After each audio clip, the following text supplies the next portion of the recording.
Welcome to 15 Minute Theatre, the only review show that squeezes a whole production into 900 seconds.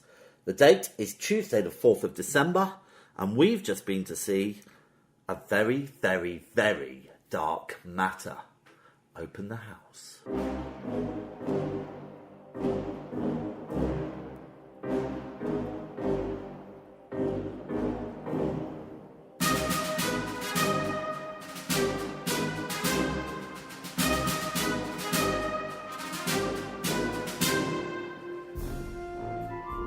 Hello, Vicky. Merry Christmas. Merry Christmas, Jim Bob Lob. Wow.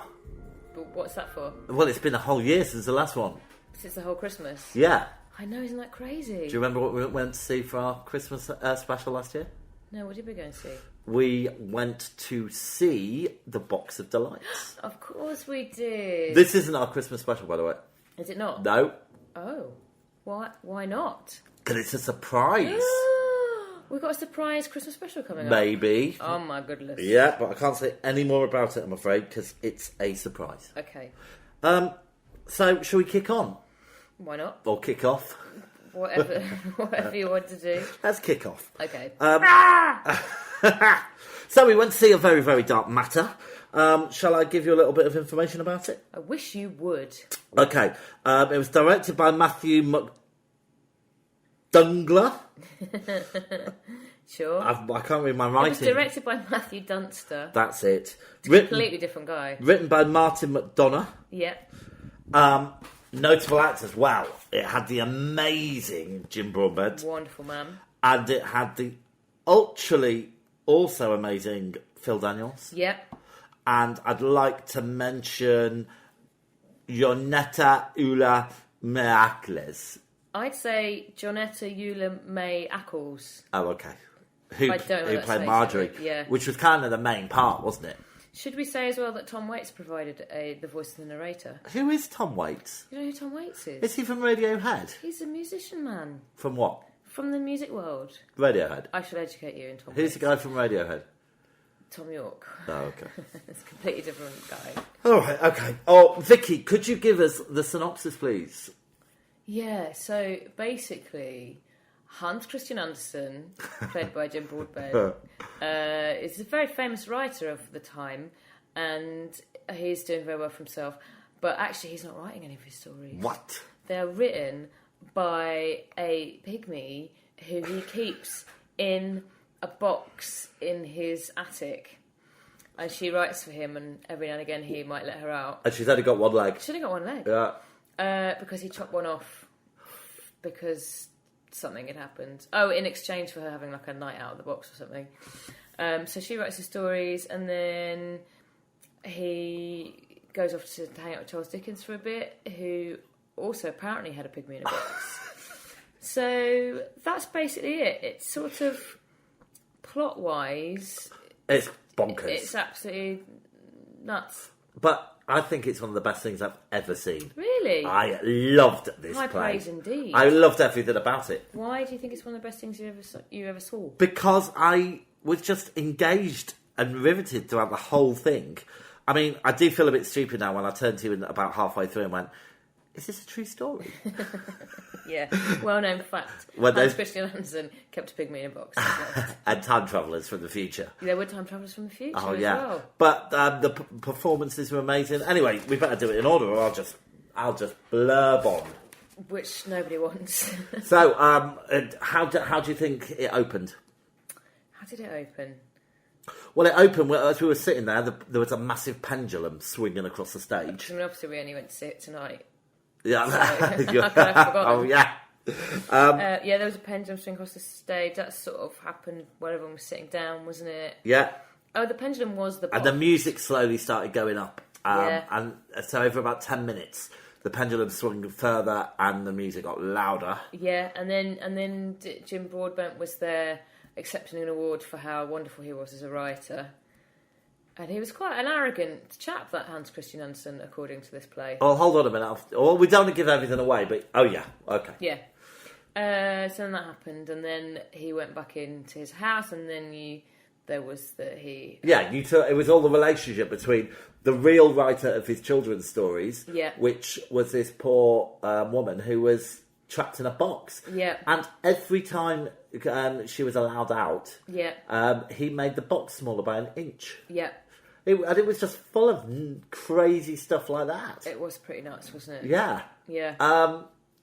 So let's talk about the performances, shall we? Yes. Crikey. Jim Broadbent. He's always good value for money. He's great, isn't he? Yeah. I'm sure I've seen him in something before, but I can't think what it is. You're thinking of Harry Potter. No, I mean on a stage play. Yeah. Well, he's been in quite a lot, I've heard. Yeah, he's been in a few. Yeah. Yeah, he was great, wasn't he? Captivating throughout. Funny. Yeah. Timing perfect. Yeah. And I don't know about you, Vicky, but I didn't know anything about this play. No, me neither. Someone just said we should go and see it. So we were like, all right, let's get some tickets. Yeah. And that was it. Yeah, and so it was a surprise all the way through. Yeah. And obviously when Phil Daniels turned up, that was a surprise as well. You didn't know he was in it? No. He was great, because sometimes I think he's a bit hammy. But I thought he was brilliant. Yeah, he was certainly hammy in the Blur song. Yeah. There was a lot of cursing in it, wasn't there? Yeah, but appropriate cursing. Yeah, even Charles Dickens' children swore. I know, that made me laugh. Disgraceful. It's always funny when you hear children swear. Okay, so did they make good use of the stage? Yes, definitely. Why? Excuse me, just drinking a sip of water. What's up? So they had the attic, which was always there, and then they would like cover it up and put some other stuff in the front. Yeah. And they had a boost, didn't they? Like a trapdoor thing. Yeah, I'm calling it a boost. Okay, a boost. They had a boost where they would like come out. So when he was at Charles Dickens' house, they'd be sitting around a table and it would come out of the floor, and they'd all be sat around the table, and then it would go back in, and then it would switch back to the attic. I tell you what, just compared to Hades Town, Yeah. Sometimes they got it right with the revolving stage and stuff, but a lot of the times I just felt they were doing a lot of it for the sake of it, and it seemed a little bit overdone, where this was perfect. Yes, it was perfect. It was very well done. Yep, staging good. Tick, boom. Yeah, okay. And the main protagonist, obviously this woman who was supposedly writing the stories. Yeah. Absolutely loved her. She was great, wasn't she? My goodness. There must be quite a small amount of actors who could play that role. Physically, yes, for sure. She was a very small lady, wasn't she? Yeah, with one leg. One leg. So, but her acting was phenomenal. She was great, wasn't she? Yeah, and you laughed when she was funny, and you felt for her when she cried. I mean, She was quite a stoic character, wasn't she? Because she Yeah. only lived in a box. I just hate sausages. She was sort of pretty alright about it, yeah, and he just used to feed her sausages. And then she had a sister, and that was very sad. So yeah, a range of emotions. Yes. And then were those weird people from the future that were trying to kill her. Yeah, I suppose if I chose anything that I didn't like as much, it was that kind of storyline. In fact, I did like their characterizations. I did like the two of them, but I didn't quite get it. No. Because it kind of, I wasn't... She was going... we can't give too many of the story away, but it was confusing, that bit. And I know about time travel quite a bit. I just want to say that James' dog keeps farting. I'm finding it a little bit off-putting. I wondered why you were looking at me like that. I just thought you didn't like my answers. A little bit, I'm used to it. Yeah.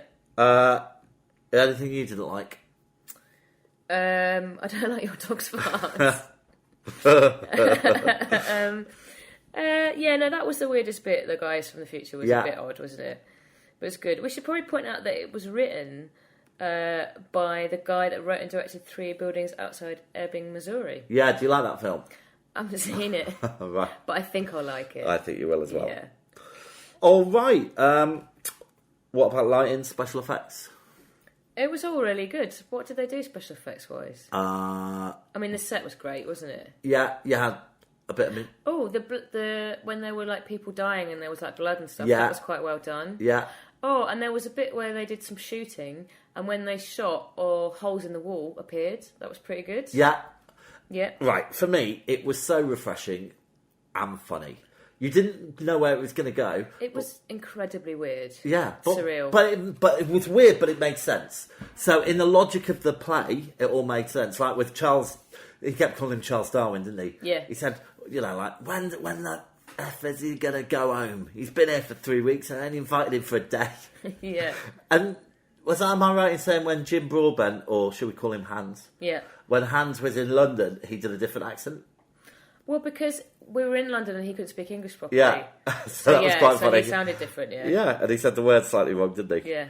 It had a League of Gentlemen quality about it, I thought. The weirdness. Yeah. Yeah, for sure. Absolutely. Very peculiar. Sound of Music? Sound of Music. Oh, there was a song. She did a song, didn't she? The Lady in the Box. Yeah. She wasn't an incredibly good singer. No, but it was quite an atmospheric song, wasn't it? I think it'd be churlish of you to penalise her for that. Was there more singing? No, not really. No. But there was music at the start which I thought helped really build the atmosphere before it actually started. Wow. So, what was your standout moment? Oh, gosh. I can't think for now. What do you think? What are you going to think for later? We'll think for later. When we stop recording? Yeah. My standout moment, I think, I'll tell you what it was. It was the arrival of Phil Daniels and all that, because it was like, that was a complete surprise. Yeah. Because we didn't read anything about it beforehand. But we did that on purpose, not because we're lazy. Yeah. Wow. Yeah, maybe a hint of lazy. All right, so we are going to take a break. Okay. And see what the audience reaction is like, because now I'm going to be adding different sort of claps depending on the quality of the production. So let's see what this one was Should like. I open the door for a minute to let the farts out?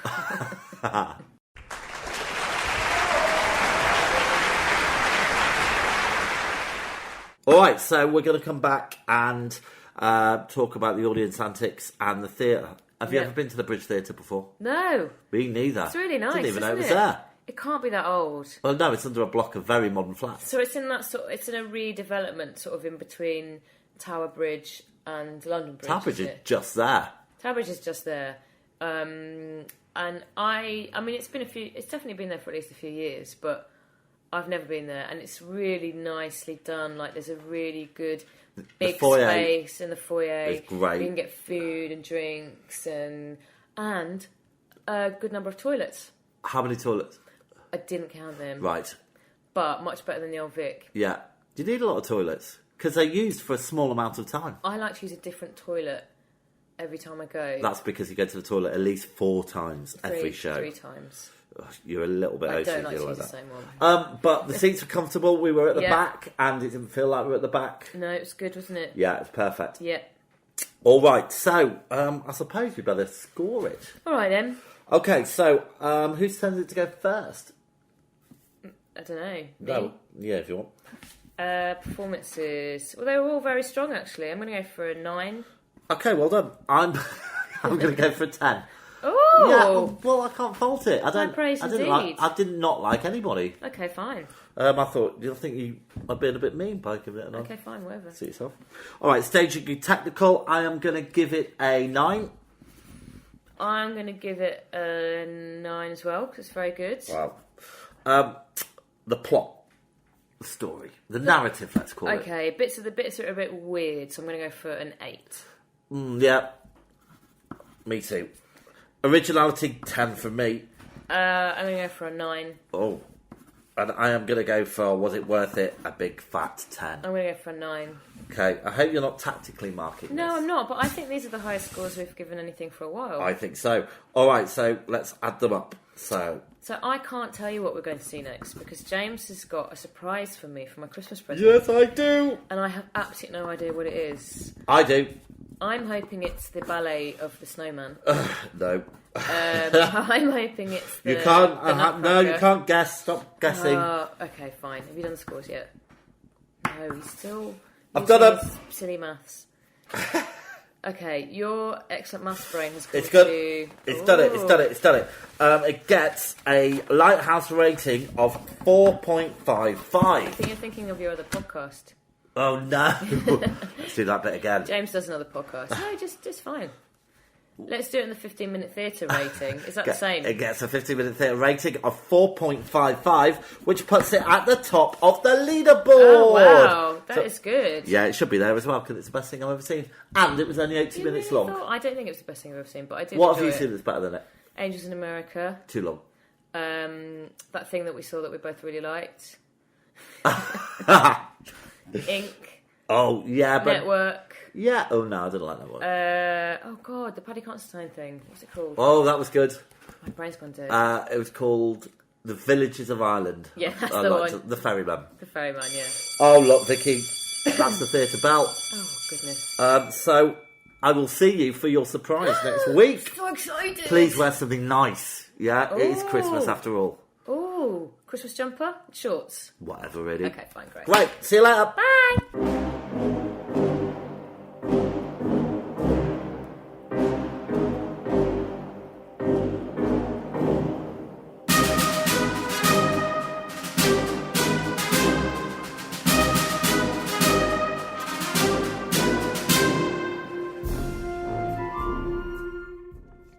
If you're brave enough to have your theatre production reviewed, please contact us at 15minutetheatre@gmail.com. Find us on Twitter and please rate and review us on iTunes. Thanks for listening.